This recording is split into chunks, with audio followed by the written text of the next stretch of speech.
سورپور کے غیور مسلمانوں، آج تم نے نبی کے نام پر محفل کو سجایا ہے، اور جہاں جہاں نبی کے نام پر محفلیں سجا کرتی ہیں، گویا کہ وہ قرآن پر عمل کیا کرتے ہیں، وہ احادیث مبارکہ پر عمل کیا کرتے ہیں۔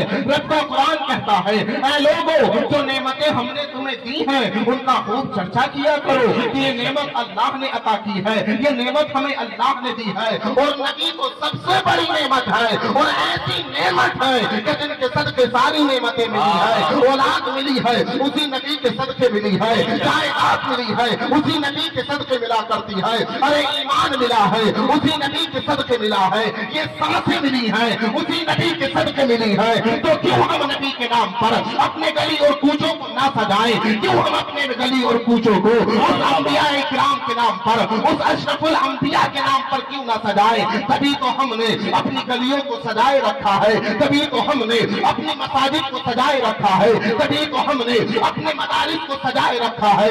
ارے وہ نبی جب بظاہر دنیا میں تشریف لائے تو ہم گناہگاروں کو یاد کیا، ہم سیاکاروں کو یاد کیا، ہم سے دلائل مانگے جاتے ہیں، ہم سے ثبوت مانگے جاتے ہیں کہ تم نبی کے نام پر محفل سجاتے ہو، لاکھوں لاکھ خرچ کر دیا کرتے ہو، ثبوت کہاں سے ہے؟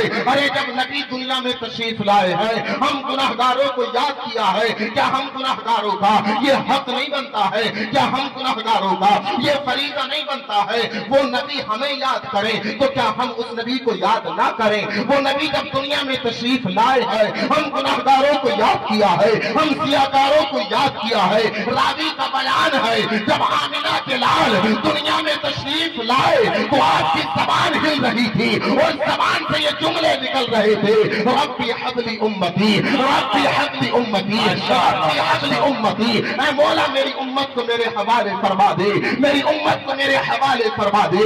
یہ رب کے محبوب صلی اللہ تعالیٰ علیہ وسلم ہم گناہگاروں کو یاد کر رہے ہیں، ہم سیاکاروں کو یاد کر رہے ہیں، ہم بدکاروں کو یاد کرتے ہیں، ہم عاصیوں کو یاد کرتے ہیں، ہم گناہگاروں کو یاد کرتے ہیں۔ اگر آج ہم گناہگار ان کے نام پر اپنی محفل کو سجا لیتے ہیں، ان کے نام پر اپنے گھروں پر جھنڈے لگا لیتے ہیں، ان کے نام پر اپنی مسجد کو سجا دیتے ہیں، ان کے نام پر اپنے مکانوں کو سجا دیتے ہیں، تو ہم سے فتاوی مانگے جاتے ہیں، ہم سے دلائل مانگے جاتے ہیں۔ ارے وہ نبی دنیا میں تشریف لائے ہیں تو ہم گناہگاروں کو یاد کیا ہے، ہم سیاکاروں کو یاد کیا ہے، تو اس نبی کا حق بھی تو یہ بنتا ہے کہ اس نبی کو اٹھتے بیٹھتے یاد کیا جائے۔ اس نبی کا حق بھی تو یہ بنتا ہے جب جب ہمیں وقت ملے اس نبی پر درود و سلام پڑھتے نظر آئے۔ تم نے اس محفل کو سجایا ہے، وہ نبی نے اپنی میلاد کی محفل کو خود سجایا ہے۔ وہ آمنہ کے لال خود ارشاد فرماتی ہے ان ابن عباس قال قال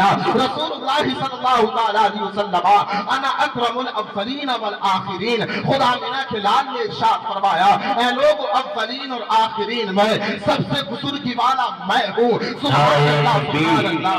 نعرہ رسالت، مذہب اسلام، مسلک اعلیٰ حضرت اشرف الانبیاء کانفرنس، حضرت اللہ عارف امجدی صاحب قبلہ، نعرہ تکبیر، نعرہ رسالت۔